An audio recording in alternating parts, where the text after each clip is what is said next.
Hello' everyone, Assam screen চেনেললৈ আপোনালোকক স্বাগতম জনাইছোঁ। পঞ্জী স্কিম কি? পঞ্জী স্কিম জনাৰ আগতে আমি জানিম পঞ্জী শব্দটো ক'ৰ পৰা আহিছে। 1920 চনৰ এজন USA ৰ ব্যক্তি যাৰ নাম আছিল চাৰ্লছ পঞ্জী। তেওঁ প্ৰথম এজন ব্যক্তি যি মানুহক কিছুমান অদ্ভুত কৌশলেৰে মানুহক ঠগবাজ কৰি তেওঁ বহুত লাখ লাখ কোটি কোটি টকা লৈ পলাই গৈছিল। যিয়ে নহওক, তেওঁৰ পৰাই সৃষ্টি হ'ল পঞ্জী স্কিম। তেওঁ কি কৌশলেৰে ঠগবাজ কৰিছিলে আমি বেলেগ এদিন জানিম। আজি আমি জানিম আচলতে পঞ্জী স্কিমৰ আচল থিমটো কি। ভাৰতত ঠগবাজ কৰি থকাৰ সংখ্যা কমি থকা নাই। ঠিক একেদৰে পঞ্জী স্কিম এটা ফ্ৰড ইনভেষ্টমেণ্ট স্কিম হয়, যি মানুহক বিশ্বাস লৈ ঠগবাজ কৰে। যিকোনো XYZ কোম্পেনীৰ নাম দি তেওঁলোকে মানুহক বিশ্বাস দি কিছুমান স্কিম দেখায়। তাতে দেখায় যে আপুনি যদি 10,000 দিয়ে তেতিয়াহ'লে 3 দিনত আপুনি 20,000 পাব। আপুনি যদি 20,000 দিয়ে আপুনি এসপ্তাহত 40,000 টকা পাব। আৰু আপুনি যদি 1 লাখ দিয়ে আপুনি 10-15 দিনত আপুনি 2 লাখ পাব। এনেকুৱা কিছুমান তেওঁলোকে মানুহক লোভ দেখায়, তেওঁলোকে পইচা লুটিব বিচাৰে। তেওঁলোকে ল' ৰিস্ক হাই ৰিটাৰ্ণ দিব বিচাৰে। কিন্তু এইটো সম্ভৱ জানো? আপোনালোকে নিজে চিন্তা কৰি চাওকচোন।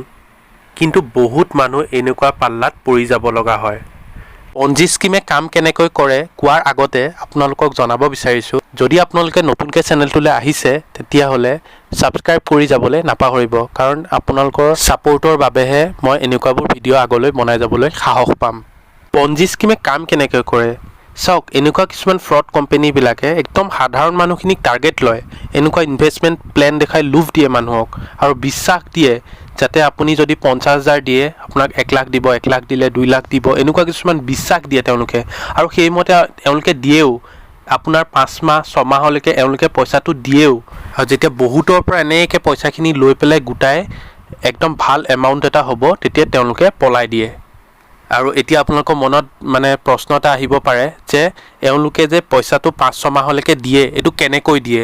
চাওক, এওঁলোক বহুত এক্সপাৰ্ট হয়। এওঁলোকে জানে মেনেজ কৰিব ভালকৈ জানে, এওঁলোকে লেনদেন কৰিব ভালকৈ জানে যে আপোনাৰ পৰা পইচাটো ল'ব, বেলেগ এজন ব্যক্তিক দিব লগা আছে তেওঁক দিব, বা তেওঁৰ পইচাটো ল'ব আপোনাক দিব।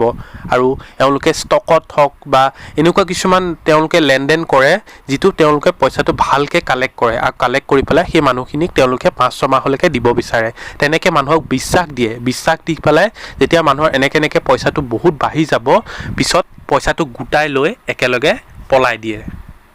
চাওক, এনেকুৱা ফ্ৰড কোম্পানী আপোনালোকে এক্সাম্পলত চাব গ'লে বহুত শুনিছে আৰু বহুত পাইছেও চাগে। একদম সাধাৰণকৈ এটা মই ক'ব খুজিছোঁ, যেনে চাহাৰাই আমাৰ বিশ্বাস দি বহুত মানুহক বহুত মাহলৈকে পইচা দি 40,000 কোটি টকা মাৰি পলাই গ'ল।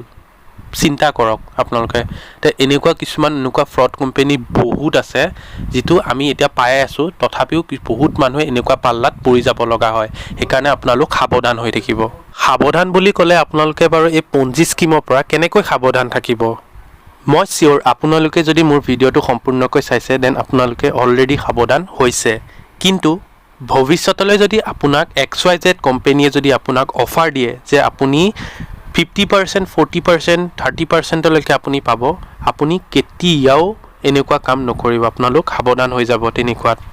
আৰু যদি আপোনালোকে এনেকুৱা পাল্লাত ক'ৰবাত পৰিছেও আপোনালোকে সাৱধান হওক আৰু আপোনালোকে এভিডেঞ্চ গোটাই পুলিচ কমপ্লেইন কৰক, কাৰণ আমি সজাগ হ'বলৈ হৈ গ'ল। কাৰণ জনসাধাৰণ সজাগ হ'লেহে দেশ ৰক্ষা হ'ব। ধন্যবাদ।